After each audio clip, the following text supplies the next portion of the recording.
You ready? All right, Mm-hmm. Jackie, here we go. So five, four, three, two, and one. All right, folks, welcome back. I am very excited to have back Jackie Compton. Jackie, welcome back. Thanks for having me. So lovely. Awesome. So Jackie has worked in the field of trauma and the violence against women sector in Toronto for over 11 years, beginning her career in the Caribbean with women and children who experience violence. She spent over 5 years as an art therapist at the YMCA Toronto's Breakthrough Program, and she's worked at the Barbra Schlifer Commemorative Clinic for the past 5 years. At the clinic, she's held such roles as therapist advocate, manager, and director of counseling services, where she led staff and developed innovative trauma programs. Jackie teaches at the Toronto Art Therapy Institute and is a trainer with the Sensorimotor Psychotherapy Institute. Um, Jackie, welcome back. Again, very excited you're here. Yeah, great to be here. Um, Look, last time I talked to you, I got off the call and I was like, gotta have this person back. Just loved your energy, your passion.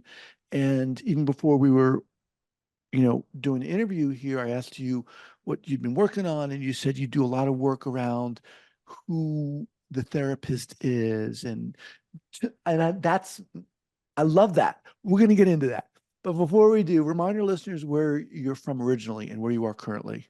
Yes. So I grew up on the island of St. Lucia and I now live in Toronto, Okay, Canada. Yeah. okay. Now, forgive my innocence. Where is that island? That In is the in the Caribbean? Caribbean in the West Okay, Indies. Yeah. cool, cool. Yeah. All right, so let's start off here. For those listeners maybe who didn't catch the first interview, give us a bring us up to speed. How did you get into this field? Yeah. Well, I started off exploring and studying art therapy. So I was really curious about other ways that transcend language, other ways of expression. And so for me, that really also brought this beautiful, loving relationship to understanding our soma and working in somatics and working with the body, and just the beautiful layers of dialogue that can emerge through creative expression, that it's like there's an aliveness to it. And it's always been of interest to me. So I grew up with a family of artists, and I always was really curious about like us as humans, our stories, our layers, Mm. and so that's where I started in art therapy, and now also doing somatics, so doing sensory motor, which is like my love for sure. Yeah, So this interest and passion for art and everything around it, in a sense, how did the desire to work as a therapist, how did that come into play? yeah. Um, Ever since I was a teenager, I knew I sort of wanted to do something around understanding folks and understanding stories and getting into the depths of that. And so I knew that I wanted to study some form of psychotherapy, and I didn't know it was going to be art therapy, but I'm so glad it was, because it opened up another avenue that wasn't rigid, that was really Mm. dynamic. And that's what moved me into really wanting to do trauma work, to find other ways of processing and other ways that have um, a felt sense of collaboration. There's something about art making. It's like folks are going to go where they need to go, whether they know it consciously or unconsciously. Hmm. And so there isn't this, there can be a gentle push within, but it doesn't, we don't need to know or make meaning of what's happening before we like sit in that therapy chair. The process is how the meaning emerges, and maybe that new meaning that's more in alignment with what we desire, you know? Where did this love, in a sense, for understanding us as humans come from? Our stories, how did that emerge? Ever since I was a little girl. And I would say like, um, it started in nature. It started Mm. with my imagination, and I think also just like lived experiences of trauma. But there's just so much mystery and awe in our world and universe that I was also just so in awe of us as humans, like us as earthlings, and just really a desire and longing to explore and get to know and be impacted by people's stories and support folks and maybe getting to know theirs and the story that's like really in alignment with who they long to be. Mm. That, I mean, that's so vital. Yeah. Not just for, I think, us for humans, but for working with people who've been impacted by trauma. Your, where you're coming from, your approach, uh, it feels like it's a very seasoned approach. It Mhm. feels like it's born out of a lot of experience. I mean, obviously, you're a young woman, you know, this feels to me like you've had years and decades of experience, and you realize that it's not just interventions and the importance of interventions and technique and knowledge, but it's so much of it working and engaging and healing is about the relationship. Were you just born like this? I know. Well, like when when I think about it now, and I've been like practicing for like almost like 18 years, and I'm still feel still so like curious and sort of like always wanting to learn, and I learn every day, and I get pulled by different like ways of thinking, and but that word attunement, I remember when I first like actually understood it, um, and when I say understood it, I like felt it, like the feeling of it, Hmm. feeling of attunement, hearing it, like smelling it almost. Would it Uh, define attunement for us? yeah. So for me, it has many different layers. So I feel like it comes from these waters of this ancient wisdom that's inherent in all of us. That place of being connected maybe to histories that we embody. And it holds a quality of presence, a being with.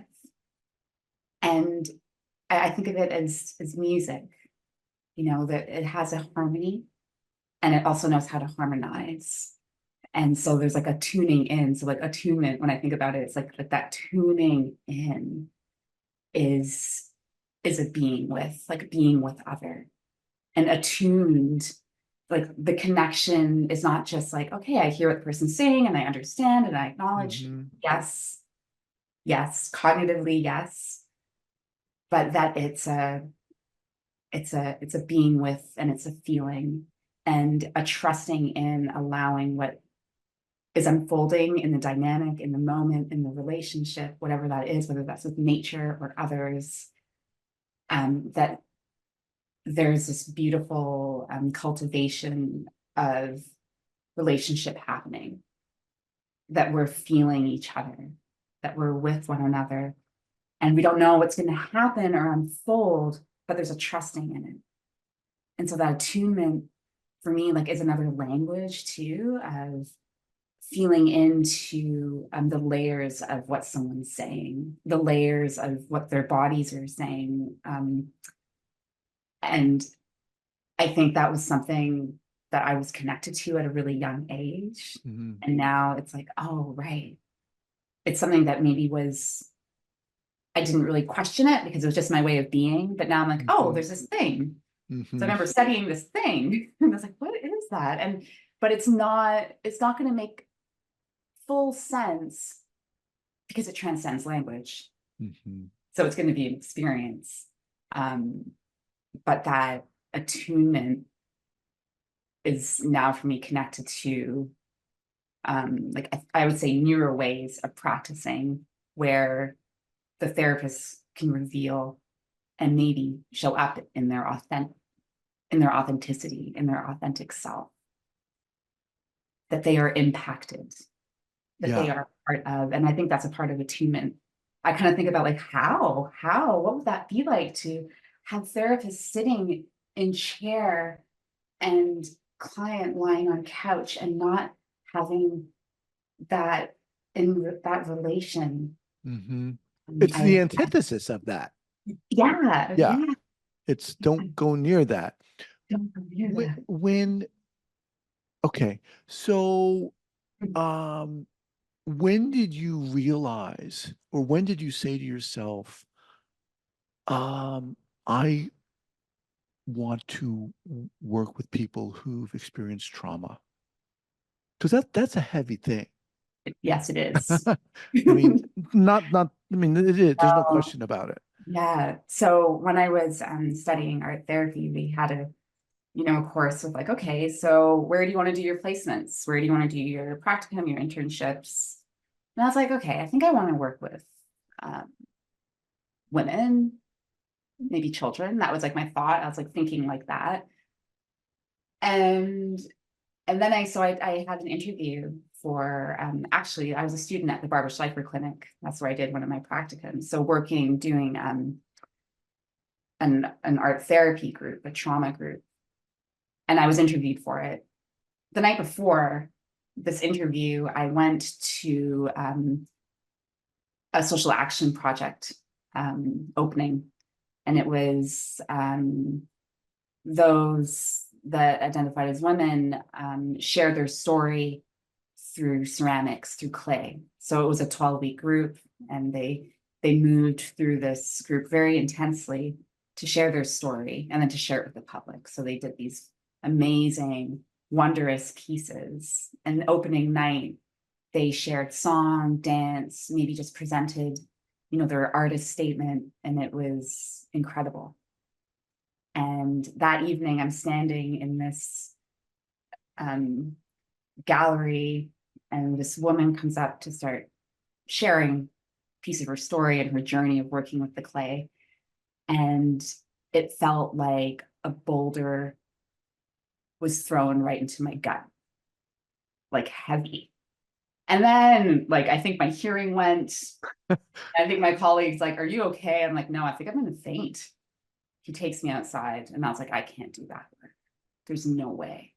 Like, I can't even like stand here in this space. I'm Wow. feeling too much." I was Wow. like, "I can't do this. There's no way I can do trauma work. No way." So the next morning, I go to my interview, ready and prepared to tell, you know, my supervisor that I'm like, I don't know if I'm really need to do this interview because I don't think this is a good idea. This is what happened to me. And she said, "Oh, you are exactly where you're meant to be. This is for you. This is the right work." And I was like, "Oh my God." Okay. But it was just the way she said it. And she's now a dear friend of mine. The way she said it, I was like, "Oh no, I have to do this." Because my fear was I'm feeling too much. And then it was like, "Oh, you need to get to know this feeling too much. You sort of just gotta, learn about it so that you can figure out how to really connect with it." It's kind of like I think of Storm from X-Men. So superheroes. Storm has the ability to control weather. Hmm. And so when she first like connects with this ability, she gets angry, there's like a tornado. Or if something happens, it's like, "Oh no," it's like, "Oh no, I didn't mean to." But Right. then in time, she got to like really understand her own language and her gift. And I'm so glad that I got to understand my own language and ways I Mm. connect and tune into the world. Man, This thing called attunement, you know? that's an amazing story. I mean, Yeah. just it's funny because when you said, you felt this giant boulder come crashing into your gut, I Yeah. thought you were going to say, and but that point I realized this is my thing, but you were like, no, I needed to get out of there. I can't handle this. Yeah. But wow, that is so amazing. And that supervisor, she sounds amazing too, to be able to recognize that in you. Yeah. Yeah. I was so lucky to have this most incredible mentor, supervisor, now friend. Um, because it actually, and this is how I teach trauma now, it's like trauma doesn't need to be, um, it doesn't need to hurt all the time when we're doing that work. It doesn't, it doesn't, you don't have to like go through extreme pain.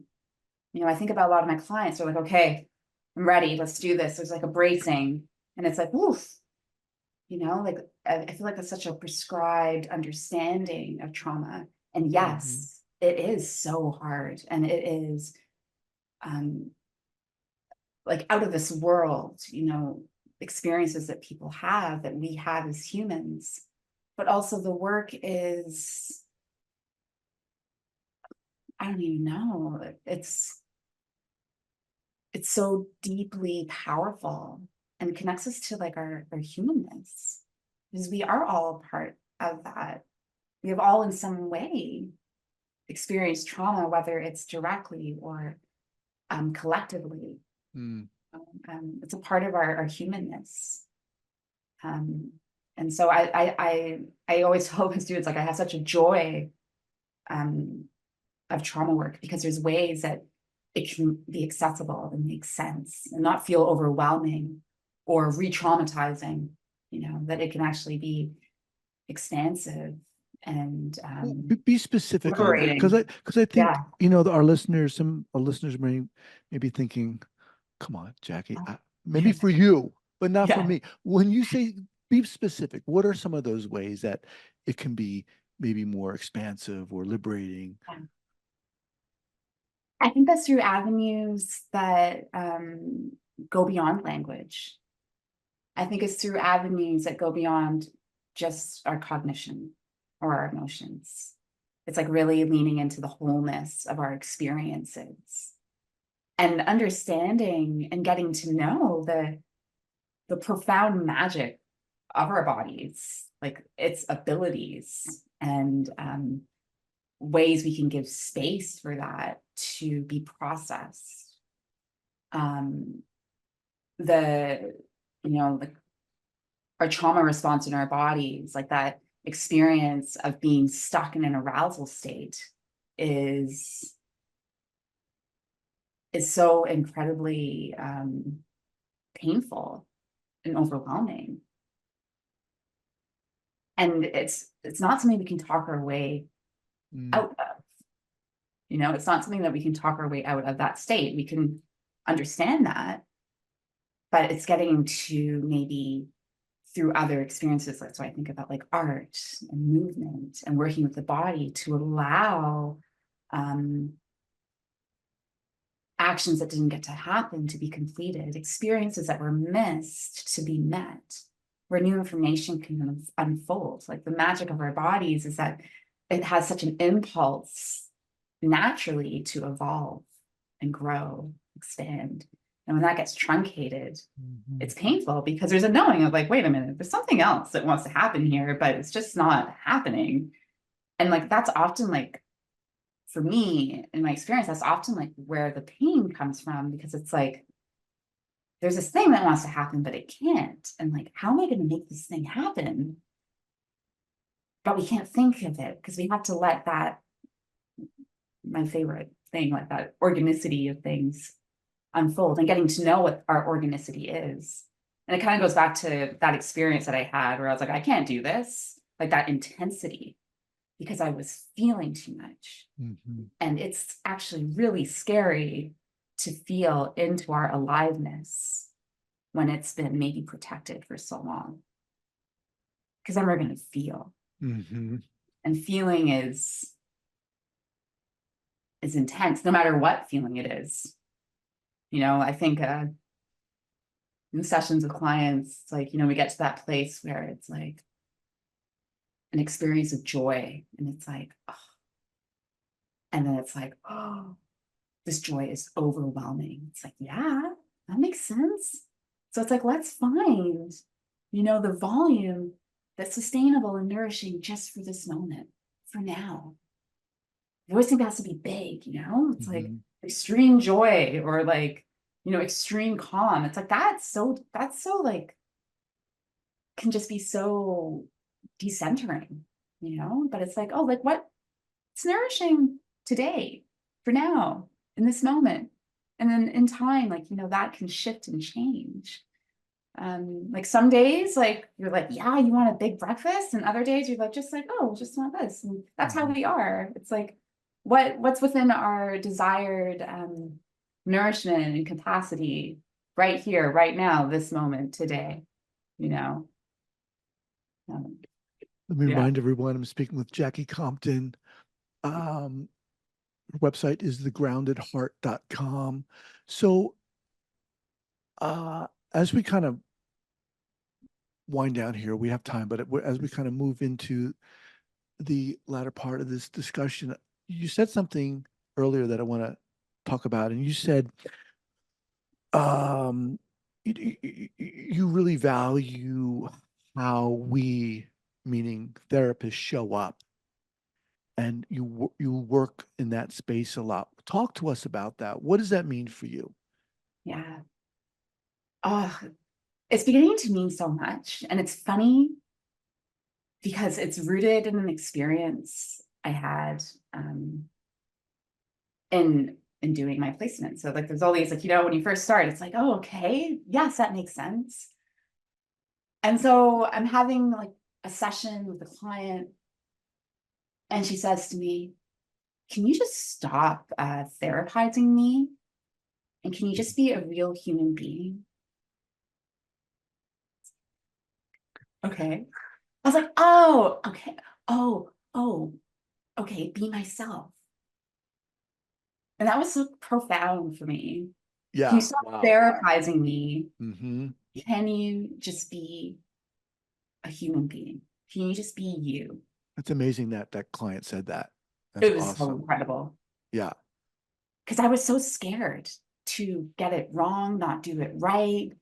There was like all these biases and assumptions of how I thought I needed to be. And so something that I for myself and then share with others, like in supervisions and consultations, is the curiosity of like, who are you being? Who am I being? And is it in alignment with how I desire to be in this world? And with that, um, what's your ethos? What are your principles? What do you value? What is your work rooted in? And what do you care about? And getting curious about that moment by moment and how I'm showing up with my client. And that Jacquie, me, therapist, is going to be the same Jacquie as mama, as daughter, as instructor, as artist, as student, as, like I'm not going to be any different sitting with my clients than I am with that person that is partner or mother or friend. Why explain to us why that is so important? Because Mhm. I'm thinking maybe some people are listening saying, well, but I am different when I'm with my there when I'm with my clients. I'm a professional. Yeah. I'm right. I'm a therapist or coach or whatever. What do you say to that?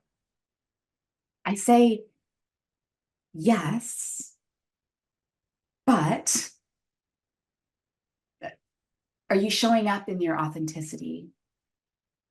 Are you able to be grounded in and rooted in your own vulnerability?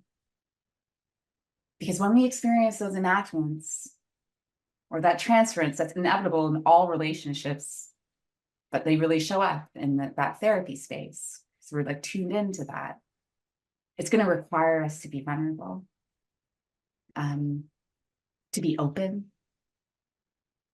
For me to be open, I have to show up as me so I can be impacted by my client because that's going to give me some information.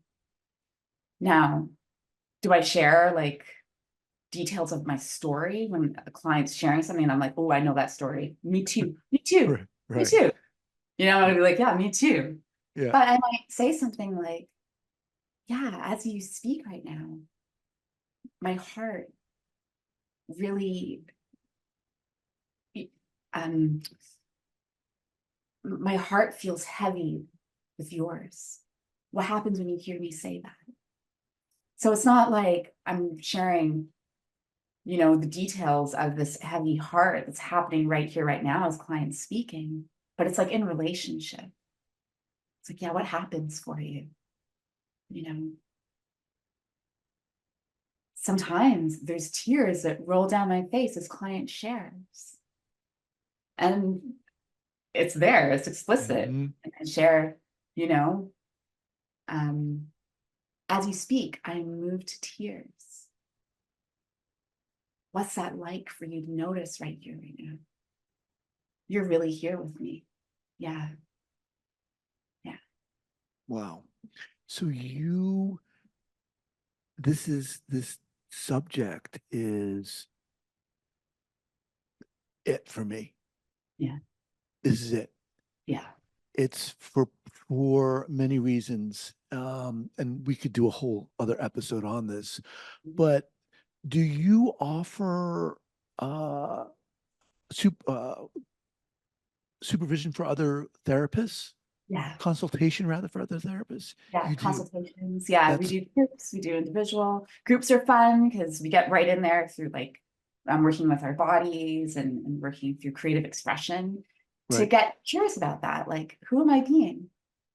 You know? Now, in your experience, what are some of the hesitancies that maybe some therapists come up against when around this topic?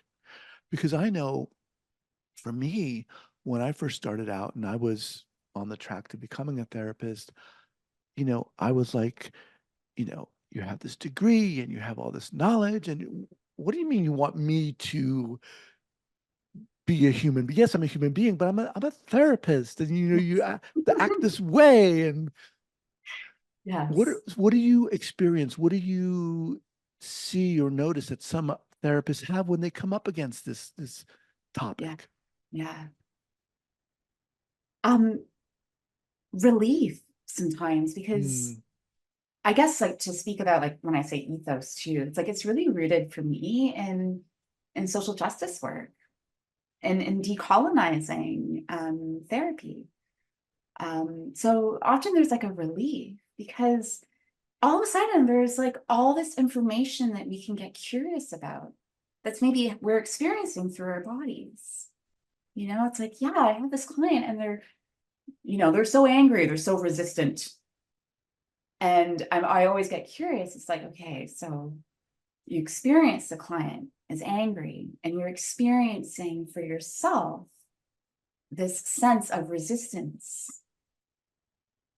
But client isn't resistant, but you're experiencing something, you're getting some information that feels like resistance, huh? And they're like, yes, mhm, yeah, yeah. So like tuning into ourselves and getting curious about like how I'm being with an experience or like the story that's being expressed through client's body or narrative.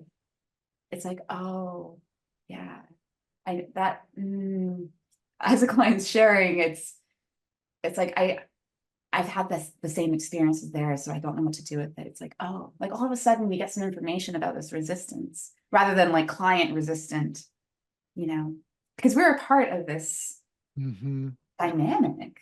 And to separate us out, we're losing all this like really beautiful information and threads of wisdom that might be coming through us and that we can like use that and be connected. mhm, And like I think about enactments, you know, where our stories are coming up against another person's stories, those projections are happening and they're interacting unconsciously under the waters. And if we can meet those, oh, and it's hard and it requires such vulnerability. It's like this invitation to go deeper. So mhm, all of a sudden it's like we go from one level in the work and then all of a sudden we go a bit deeper. mm. And then we can get comfortable with kind of maybe with curiosity, naming the implicit that might be happening in the session. That's like, you know, there's something that's like really powerful with that. But to do that, I think it requires me to show up as me. Because then I'm gonna miss out on some like what's happening and hearing it. Yeah. So you offer workshops in this. Yeah. Okay. Let's talk about that. When, who, Yeah. When and who? So, so I have so it's a workshop like program. It's like an online kind of exploration. So folks get to do that. And then we meet live, like have these live circles sessions. And it's called Restorative Acts of Care. And that starts the next round starts in September. And it's so fun. And it's for therapists? For therapists. It's for like folks that are in care professions. So there's like social workers, or there's some like somatic coaches. Yeah. Okay. And the goal or objective for this workshop is what? To really like deepen into skills of trauma work, but through that lens, and also deepening into cultivating relationship with their creative selves and their bodies. Wow. Yeah. That sounds amazing. All right. How do people learn about this? They can go to my website. It's thegroundedheart.com. Okay, thegroundedheart.com, and we'll have that linked up here at the show notes page at thetraumatherapistpodcast.com. Jacquie, come on. You are friggin' incredible. And that's why I have you back here. Love it. I'll talk to you all day about this. Thank you so much. I appreciate it. Thank you. Appreciate it. It's so awesome. We'll be in touch. Okay. Bye-bye.